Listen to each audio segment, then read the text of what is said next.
The aid organisation Gift of the Givers now calling on Africa to support South Africa at the International Court of Justice. Dr. Imtiaz Sooliman is the founder of the organisation Gift of the Givers. Of course, his organisation lost one of their senior leaders in Gaza while they were trying to help people there. Dr. Sooliman, good afternoon to you and thank you for your time. Why are you supporting South Africa's application tomorrow?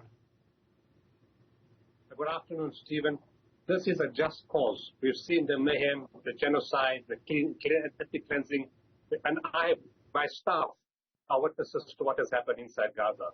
I lost my head of my office, and in addition to that, one of my staff members lost 100 of our family members, and the other staff collectively have lost 50 members. So we have witnessed the deaths of 150 civilians only from our side alone. The destruction of my office, the destruction of our Women and Child Care Center, which is 6 floors high, and a few days ago in Kuzaa, our Kuzaa Health Center was totally flattened. That's only from our side. Our teams on the ground have seen the mayhem, the difficulty, the challenges, the injuries, the infection, the hunger, the starvation. They've witnessed everything.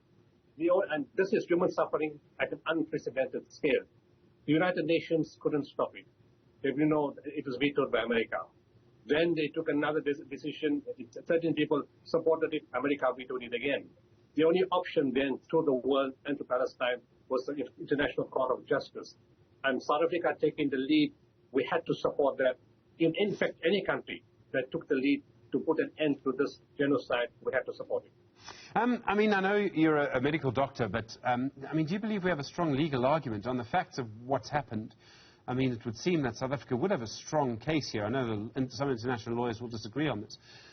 But the facts on the ground are just almost too terrible to describe. Well, first of all, people keep saying alleged genocide. The evidence is so clear. There's enough witnesses, enough material, enough footage. But as you said, I'm not a legal person. So let's take the suggestion of a renowned legal person, Professor Francis Boyle. I know his name from the time of the war in Bosnia. Our first project was involvement in Bosnia in 1992. He is the first international lawyer in the world that took a case to the ICJ, 2 cases against Yugoslavia. He won them both. And apparently he's the one that called for support from any country in the world to take up the case for Palestine in the ICJ. He's reviewed the 84-page document, and he says South Africa has got a very strong case. It's not about South Africa.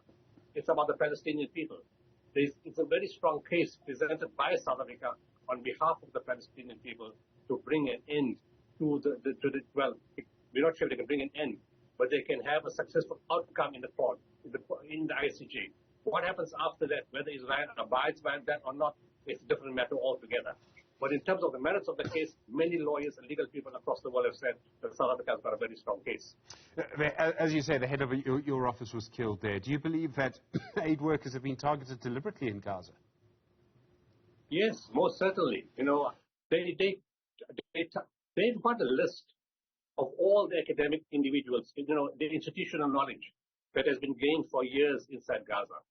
Heads of department, professors, highly skilled medical experts, scientists, business people, optometrists, teachers, people of influence. They targeted them deliberately. And once they attacked Shifa Hospital, they took away many of the doctors. Up till today, we don't know where many of the healthcare personnel are. Targeting 146 UN workers. They're not fighters. They're just ordinary people who serve widows, orphans, and the needy. Targeting 106 journalists. Are they trying to hide their crimes inside Gaza? And then targeting the healthcare workers, more than 300 have been killed. My staff, just an ordinary man, comes, he's a pharmacist, his brother's a doctor, they come from morning prayer, they're unarmed, they get deliberately struck. This lady I mentioned earlier, who lost 100 people, on the 4th of December, she was presenting her case to close to 100 journalists in Cape Town.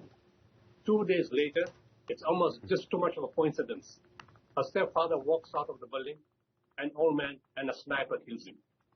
A day later, a rocket strikes the entire building where a family of 50 are housed. Her mother and all the family members and the children are all killed. This can't be a coincidence.